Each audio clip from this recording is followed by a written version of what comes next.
नमस्कार मित्रों, अब हमें हिंदू शब्द को छोड़ना पड़ेगा क्योंकि हिंदू शब्द एक विदेशी शब्द है और फारसी भाषा में उसका अर्थ चोर, डाकू, गुलाम, काला इत्यादि है, जो एक गाली के रूप में है। और ऐसा कई लोगों का मानना है। तो कुछ लोगों का मानना है कि हिंदू शब्द सिंधु शब्द से बना है। कई लोग कहते हैं कि हिंदू शब्द जेंद अवेस्ता ग्रंथ की उपज है।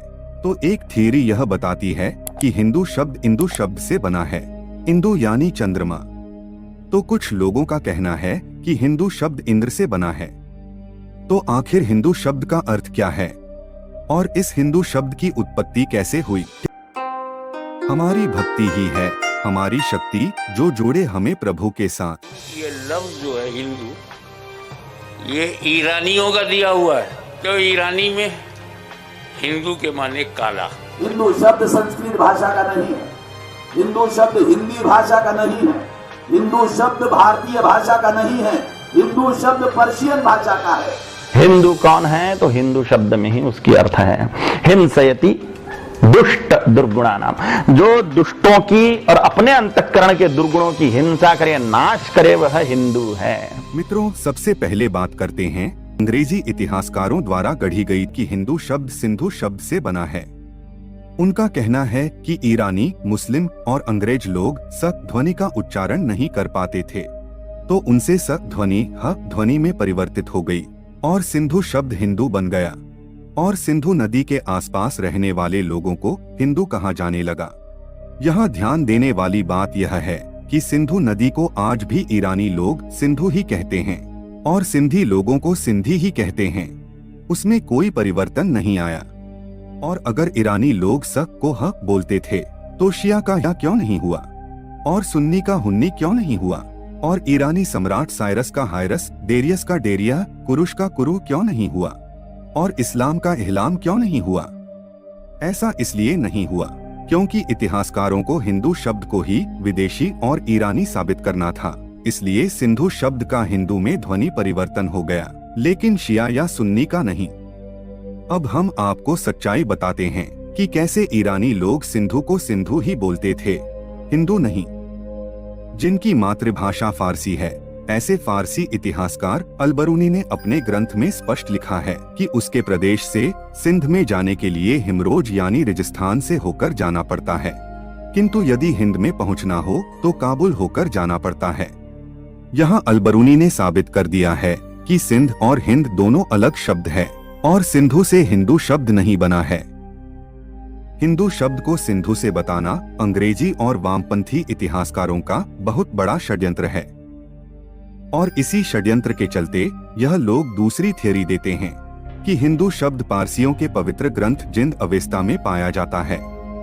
इस ग्रंथ में लिखा है हफ्त हिंदू, इसका पहलवी भाषा में अनुवाद होता है सात नदी।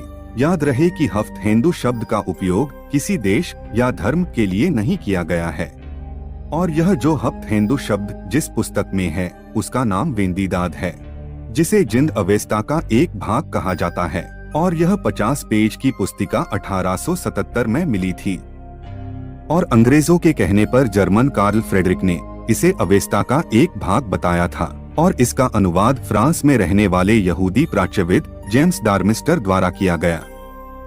और यह जेम्स डार्मिस्टर वही व्यक्ति है जिसने मैक्स मूलर की संस्था ओरिएंटा के द्वारा भारत, अफगानिस्तान और ईरान की 50 जितनी धार्मिक पुस्तकों का अनुवाद किया था या कहे कि उसे विकृत किया था। और मैक्स मूलर भारत में क्या काम कर रहा था, यह इस चिट्ठी में साफ साफ लिखा है। तुम्हारा काम प्राचीन भारतीय ग्रंथों के अनुवाद का काम भारत को धर्मांतरित करने के प्रयासों में एक नए युग का निर्माण करेगा। तुमको अपने यहाँ स्थान देकर ऑक्सफोर्ड ने एक ऐसे काम में सहायता प्रदान की है जो भारत को धर्मांतरित करने में प्रारंभिक और चिरस्थायी प्रभाव उत्पन्न करेगा। मैक्स मूलर ने अपने पुस्तक the religion and the philosophical system of the Hindus लिखने का उद्देश्य बताते हुए कहा है कि यह लेखमाला उन व्यक्तियों की सहायता के लिए लिखी गई है जो हिंदू धर्म ग्रंथों का सर्वोत्तम प्रकार से खंडन कर सके और उन्हें जॉन म्यूर द्वारा स्थापित 200 पाउंड के पुरस्कार मिल सके। यह थी मैक्स मूलर की काली करतूत। अब 7वीं शताब्दी में जब पारसी भारत आए तो यह वेंदीदाद पुस्तिका उनके मूल धर्म ग्रंथों में नहीं थी।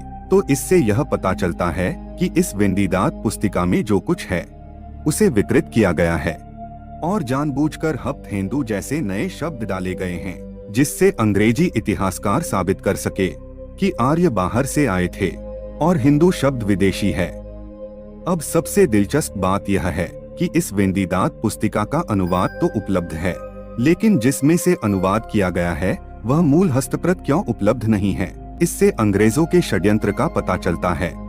अब कुछ लोग यह बताते हैं कि हिंदू शब्द का फारसी भाषा में चोर, डाकू, गुलाम, काला जैसे आपत्तिजनक शब्द है। तो हम आपको बता दें कि यह जो शब्द है वह फारसी भाषा के शब्दकोश में नहीं है। यह शब्द उर्दू भाषा के गयास उल लुगात कोश के हैं। उर्दू के शब्दकोश को फारसी भाषा का बताना भी एक षड्यंत्र है और हिंदू के लिए यह जो काला और चोर जैसे शब्द दिए हैं वह इस कोश के रचनाकार मौलवी ग्यासुद्दीन रामपुरी के मन की घृणा को प्रदर्शित करते हैं। ऐसा नहीं है कि फारसी भाषा में हिंदू का मूल शब्द इसी भाव में है। अरबी में हिंद का अर्थ सुंदर होता है, इसकी बात कोई क्यों नहीं करता। अब आपके मन में यह भी प्रश्न जरूर उठता होगा कि यदि हिंदू शब्द सिंधु से नहीं बना है और हिंदू शब्द ईरानियों का दिया हुआ नहीं है, तो हिंदू शब्द की उत्पत्ति कैसे हुई। तो इसके लिए हमें चंद्रगुप्त मौर्य के समय में जाना पड़ेगा। इस समय यूनान यानी कि ग्रीस का एक राजदूत मेगास्थनीज भारत आया था और उसने अपनी पुस्तक में भारत के लिए इंडिका शब्द का प्रयोग किया है और सिंधु नदी के लिए इंडस शब्द का प्रयोग किया है। अब ध्यान देने वाली बात यह है कि दुनिया की सभी सभ्यताएं उसके प्रदेश और देश के नाम से पहचानी जाती है, किसी नदी के नाम से नहीं। जैसे कि इजिप्ट के इजिप्शियन, यूनान के यूनानी, अमेरिका के अमेरिकन, चीन के चीनी इत्यादि। और इसीलिए भारत के लोग अपने देश इंडिका से पहचाने जा सकते हैं, इंडस नदी से नहीं। अब हमें यह भी प्रश्न होगा कि मेगास्थनीज ने भारत के लिए इंडिका शब्द ही क्यों प्रयोग किया।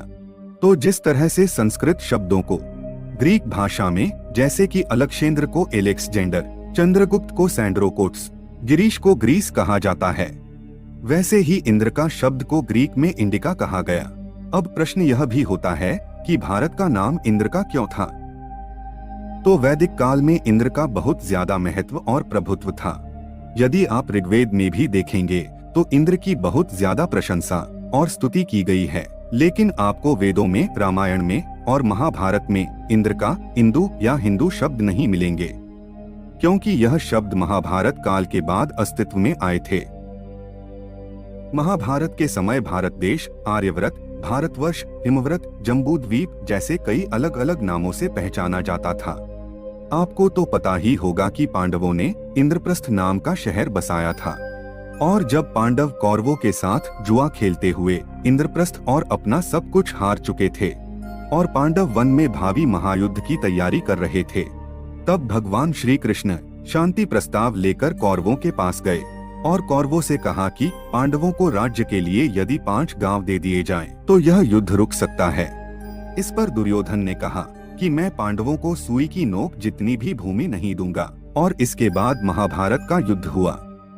जिन 5 गांवों को पांडवों ने मांगा था उन्हें पांडवों ने ही बसाया था और इन गांवों के नाम के पीछे प्रस्थ शब्द लगाया था, जो अपभ्रंश होकर पत हो गया। महाभारत के अनुसार यह 5 गांव इस प्रकार थे। पहला था इंद्रप्रस्थ यानी इंद्र का नगर, जो आज दिल्ली के पुराने किले के नीचे दफन है। दूसरा था पांडुप्रस्थ, जिसे आज का पानीपत कहा जाता है। तीसरा था स्वर्णप्रस्थ, जो आज का सोनीपत। चौथा व्याघ्रप्रस्थ, जो आज का बागपत, और 5वां तिलप्रस्थ, जो आज तिलपत के नाम से जाना जाता है। अब ध्यान देने वाली बात यह है कि महाभारत के युद्ध के बाद अर्जुन को इंद्रप्रस्थ का राज्य मिला और उसके वंशज अर्जुनायन कहलाए, जो इसी इंद्रप्रस्थ से समग्र भारत पर शासन किया करते थे। इंद्रप्रस्थ ही वह शहर था जो समस्त भारत की सत्ता का केंद्र था। भारत की राजधानी इंद्रप्रस्थ होने से यह भारत भूमि इंद्रप कहलाने लगी और इंद्रप से इंद्रक और बाद में इंद्रक से इंद्रका कहलाने लगी। और इसी बात का सबूत हमें दूसरी भाषाओं में भी मिलता है, जैसे कि जर्मनी में हमें आज भी इंदर कहते हैं, जापानी इंदोजिन कहते हैं, नॉर्वे में इंदर, स्वीडिश लोग इंदर, चाइनीज लोग इंतु कहते हैं और वियतनाम में अंदो कहते हैं। और इसी इंद्र का अपभ्रंश होकर इंदु शब्द बना और इंदु शब्द अपभ्रंश होकर हिंदू शब्द बना। और इसका सबूत हमें बृहस्पति आगम के इस श्लोक में मिलता है। हिमालयात् समारभ्य यावत् इंदु सरोवरम तम देव निर्मितम देशम हिंदुस्थानम प्रचक्षते। इस श्लोक में बताया गया है कि हिमालय से प्रारंभ होकर इंदु सरोवर तक यह देव निर्मित देश हिंदुस्तान है। इस श्लोक में हिंद महासागर को इंदु सरोवर कहा गया है। इंदु देश का महासागर इंदु सरोवर और हिंदुस्तान से हिंदुस्तान बनना स्वाभाविक है। अब हम आपको बता दें कि जिस तरह से अक्कदी भाषा के शब्द असु यानी कि उठते सूर्य का देश और इसी असु शब्द से एशिया शब्द बना, वैसे ही इंदु शब्द से इंडिया शब्द बना। हिंदू नाम हजारों सालों से चले आ रहे सनातन धर्म और वैदिक धर्म को मिला हुआ एक गौरवशाली नाम है। सिद्ध फ्रांसीसी लेखक जाकोलिएट ने अपने एक ग्रंथ में लिखा है, हिंदू एक ऐसा शब्द है, एक ऐसा नाम है जिसके उच्चारण से मग्न हृदय में फिर आशा का संचार हो जाता है, क्षीण देह में बलस्रोत फिर वेग से बहने लगता है। ऐसे हिंदू नाम को हम क्यों छोड़े। धन्यवाद।